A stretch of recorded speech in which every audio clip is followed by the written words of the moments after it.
ভাই ও বোনেরা, আমরা সবাই জীবনে কষ্ট পাই। কেউ দারিদ্র্যে, কেউ অসুখে, কেউ প্রিয়জনকে হারিয়ে। তখন মনে হয় আল্লাহ কি আমাদের ভুলে গেছেন? কিন্তু না, আল্লাহ তাআলা বলেন, নিশ্চয়ই আমি তোমাদেরকে পরীক্ষা করব কিছুটা ভয়, ক্ষুধা, ধন সম্পদ এবং জীবন ও ফলের ক্ষতি দ্বারা।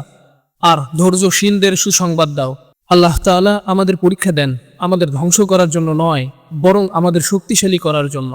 যেমন সোনা আগুনে গলে আরো পবিত্র হয়, তেমনি মুমিন কষ্টের মধ্যে দিয়ে পরিশুদ্ধ হয়। মনে করুন আইয়ুব আলাইহিসসালামের কথা। তিনি বহু বছর অসুস্থ ছিলেন, পরিবার হারিয়েছিলেন, সম্পদ হারিয়েছিলেন, কিন্তু কখনো আল্লাহর প্রতি আস্থা হারাননি। আর ধৈর্যের কারণে আল্লাহ তাআলা তাকে দ্বিগুণ নিয়ামত দিয়ে ফিরিয়ে দিয়েছিলেন।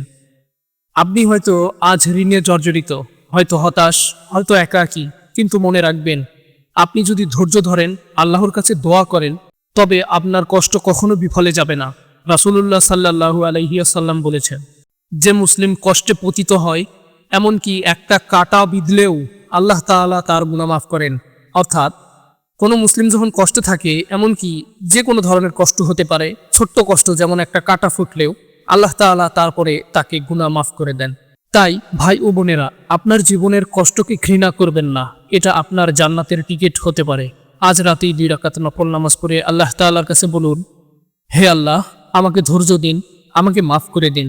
ইনশাআল্লাহ আপনি শান্তি অনুভব করবেন।